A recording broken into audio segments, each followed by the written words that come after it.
Olá pessoal, e aí, como é que tá? Tudo bem? Sejam bem-vindos ao meu canal Estudo Top. Eu sou o professor Pablo Leonardo e eu tô aqui para a gente discutir a prova de informática do concurso do Tribunal de Justiça de Minas Gerais para o cargo de oficial judiciário, especialidade oficial judiciário. Nós vamos discutir a prova, pessoal, do tipo 4, tá? Que é a prova azul. Tá certo? Então, gente, vamos lá, vamos com tudo, né? Antes de mais nada, eu quero te pedir para você dar um joinha no vídeo aí, é muito importante para mim, e que você se inscreva no meu canal para que a gente consiga seguir estudando a parte de informática aí com muita, vamos dizer assim, muita simplicidade. Então eu vou tentar aqui resolver essa prova para você. Foi uma uma prova aplicada pela banca e elaborada pela banca Instituto Consulplan, tá certo? E algumas pessoas encontraram dificuldades, outras não. Eu acho que num nível de 0 a 10 eu colocaria 4 ou 5 de dificuldade, tá? Colocaria 4 ou 5. Então pode ser que você encontre mais dificuldade ou menos dificuldade do que isso, tá certo? Então vamos lá, a prova tá aqui, né? Já tenho ela aqui na minha tela, tá bom? Se você quiser fazer o download da prova, eu vou deixar um link aí nos comentários, só você fazer o download, você pode pegar a prova e, tá? O gabarito dela também, tá certo? Então eu vou deixar a prova e o gabarito para vocês fazerem o download lá no site, tá bom? Então, ó, questão 46. A impressão de documentos de texto pode exigir inúmeras configurações, considerando o contexto aplicado.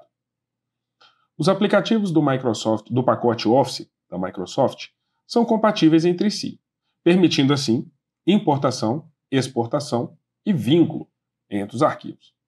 Um dos recursos mais empregados do Microsoft, aí nós temos Excel, Word e Excel, não dá para responder ainda, denomina-se que permite dados de fontes externas ao arquivo que será utilizado como modelo. Bom, isso é o quê? Como é que chama isso? Isso é correspondência? Isso é revisão? Porque, cara, correspondência, ele não é um recurso, ele é uma guia. Então não pode ser comando correspondência. Não existe comando correspondência. Assim como também não existe comando revisão, mas existe o comando mala direta. Tá certo? Então, aqui, ó, denomina-se mala direta. E mala direta a gente tem onde? No Word, que é o editor de texto, que permite, né? Olha só, gente, ele fala assim: dados de fontes externas. E aí eu te perguntaria, é importar dados ou exportar dados? Gente, quando a gente importa de algum lugar. E quando a gente exporta para algum local. Então, a resposta é o quê? Já que ele está falando, permite dados de. Então, esse aqui é importar. Importar dados de fontes internas ao arquivo que está utilizado como modelo. Inclusive, do Microsoft Excel. Ou seja, eu posso pegar dados que estejam no Microsoft Excel na ordem preferencial em que o usuário definir. A impressão sequencial dos documentos gerados pelo vínculo se dá pelo comando. Bom, aqui na verdade eu já não tinha mais erro, né? Porque aqui Word, mala direta. A única que dava mala direta, gente, era a letra C. Tá? Pelo comando concluir. Peraí. Do Microsoft Excel. Isso mesmo. Concluir e mesclar, e depois, dentro de concluir e mesclar, você clica em imprimir documentos. Olha só, gente, não vou negar. Era uma questão chata de ser resolvida. Mas, porém, entretanto, se você soubesse que o nome do recurso é mala direta, a questão estava respondida, né? Por mais que ela fosse muito confusa, você vê que até eu mesmo aqui demorei uns 3 minutos para conseguir ir encaixando. Mas, né, se eu quisesse resolver rapidamente, o nome do recurso é mala direta e a única que dava como mala direta isso aí era mesmo a letra C. tá? Então não tinha erro. Próximo. Assinale a alternativa incorreta. O ajuste do tamanho dos ícones no Windows 10 pode ser realizado por meio do atalho Alt mais roda do mouse. A roda do mouse que ele está falando, a gente chama de scroll. E não é Alt mais scroll, é Ctrl mais scroll. Então seria Ctrl mais rodinha do mouse. Então quando eu faço isso, quando eu rolo essa rodinha para um lado e para o outro, ou para cima e para baixo, com o Ctrl pressionado, ele aumenta e diminui o tamanho das coisas. Então, essa aqui tá incorreta, né? No Microsoft Word é possível automatizar o cálculo em tabelas, por meio da inserção de um ou mais campos contendo fórmulas, sim. O Word permite que eu trabalhe com fórmulas dentro de tabelas. É possível selecionar todos os arquivos de um diretório por meio do atalho Ctrl A, mesmo se tratando de arquivos de diferentes tipos, sim. Detalhe, tá, gente? Aí eu já estou falando de arquivos do diretório, então eu estou falando do Windows. Por que você tem que tomar cuidado? Porque se fosse no Word, selecionar tudo é Ctrl mais T. Mas sendo no Windows, então quando eu falo em selecionar arquivos, né, no Windows, aí já é Ctrl mais A. Ou seja, existe essa diferença de atalhos quanto ao, dependendo do programa que eu estou usando, tá? D. A criação de listas suspensas no Excel por meio da ferramenta validação de dados permite que o usuário não tenha que digitar. Ele simplesmente irá selecionar a informação necessária, evitando assim erros de digitação. Tá certo. Deixa eu te mostrar o que é uma lista suspensa. É como se eu tivesse aqui, ó, uma tabela com vendedor e venda. E aí eu pegasse aqui vendedores. Aí eu coloco Aline, Alan, ou Aline, Pedro e Marcos. Aí, nessa coluna de vendedores aqui, o que eu vou fazer? Eu seleciono a coluna, venho aqui em dados e venho em validação de dados. Tá aqui, ó. E aí eu vou colocar assim, lista. E eu vou especificar para ele onde está minha lista, tá aqui. Porque aí, gente, quando eu faço assim, quando eu for preencher o nome do vendedor, ele me dá as 3 opções aqui, ó, Marcos, Aline, Pedro. E se eu tentar entrar com um vendedor que não existe, ele me dá um alerta de erro. Por quê? Porque eu permiti só a lista. Então isso é uma lista suspensa a que ele se refere aqui na questão. Tá certo? Então ela tá certa sim. Então a resposta é a letra A, porque ele pediu a errada. Tá?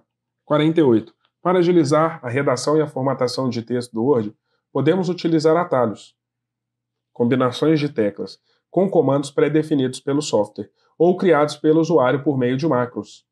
Os atalhos correspondem aos comandos do Word. Tá? Os atalhos correspondentes aos comandos do Word. Ó, alternar entre maiúsculas e minúsculas. Gente, esse aqui já é marcado, tá? Alternar entre maiúscula e minúscula é Shift F3. Então aqui, ó, a única que dava o Shift F3 na primeira opção era a letra D. Então eu já cheguei na resposta. Tá? Aí depois ele fala, formatar o texto para subscrito. Aí é o Ctrl mais o igual. Depois, aumentar a fonte. É o Ctrl mais o fechamento de colchetes. Tá? E o centralizar parágrafo é o Ctrl E. Então cobrou os atalhos, a resposta é a letra D. Mas, lembre-se, se ele tivesse, né, não tivesse colocado esse Shift F3 logo de cara, as coisas teriam ficado mais difíceis. Porém, o atalho para a gente formatar entre letras maiúsculas e minúsculas é o Shift F3. Então aqui é maiúsculo e minúsculo, né? O Ctrl mais igual é o outro que ele pediu, que é o subscrito, né? Esse aqui, aumentar fonte, tá? E o Ctrl E, centralizar. Na verdade, 2 atalhos muito cobrados, o primeiro e o último. Porque se você não soubesse o maiúsculo e minúsculo, mas soubesse o último, que é o centralizar, você também se daria bem. tendo em vista que não tem outra alternativa com centralizar na última opção. Questão, resposta, letra D. Questão 49. A alça de preenchimento inteligente Microsoft Excel, uma das ferramentas mais versáteis do aplicativo, permite copiar conteúdos, continuar sequências alfabéticas e numéricas, reutilizar fórmulas e funções. Considere uma pasta de trabalho do Excel com duas planilhas, Plan 1 e Plan 2. A fim de multiplicar o valor da célula B2 de Plan 1 aos valores... Então aqui, ó. Eu quero pegar B2 de Plan 1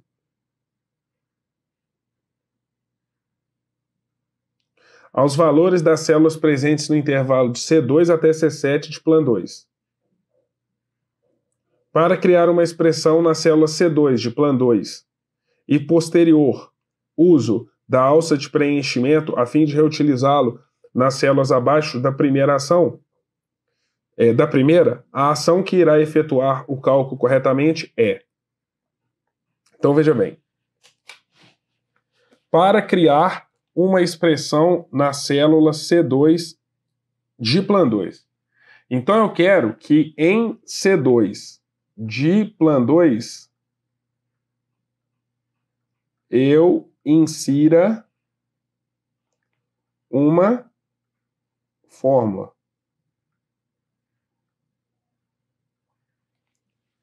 Certo? Porém, gente, o negócio é o seguinte. Se você olhar, todas as fórmulas que eu coloquei aqui estão multiplicando por C2. Então, e essa questão aqui, ela tem que ser anulada. Por quê? Eu não posso usar, por exemplo, se eu estou digitando uma fórmula em uma célula, essa célula não pode participar da fórmula. Então, se a célula ou se a fórmula está sendo digitada em C2, ela não pode participar da fórmula. E aqui, se a gente olhar bem, né, ela está participando de todas as fórmulas. Tá vendo? Então ela não poderia.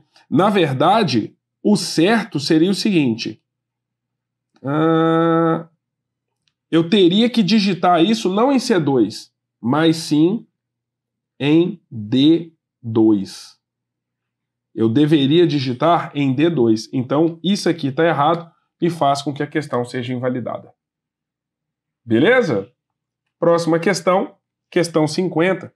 A contagem de células preenchidas ou não vazias é um recurso do Excel que possibilita cálculos sem a presença de números.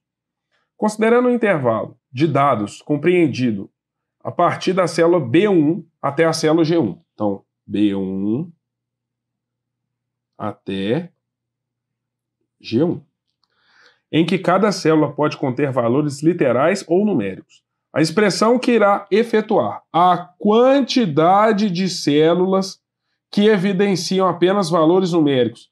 Pessoal, a função que conta apenas números chama-se continum. E se eu quero pegar de B1 até G1, é B1, G1. Tá? Então, continum de B1, G1. A resposta fica sendo a letra C. E com isso, a gente finaliza mais uma análise de prova aqui no canal Estudo Top. E aí, você gostou da prova? Não gostou? Fala pra mim. Bom, deixa pra mim no comentário aí. Não esqueça de dar o like no vídeo se você gostou e de assinar o nosso canal e clicar também no sininho das notificações. Te vejo na próxima análise. Um abraço, tchau, tchau.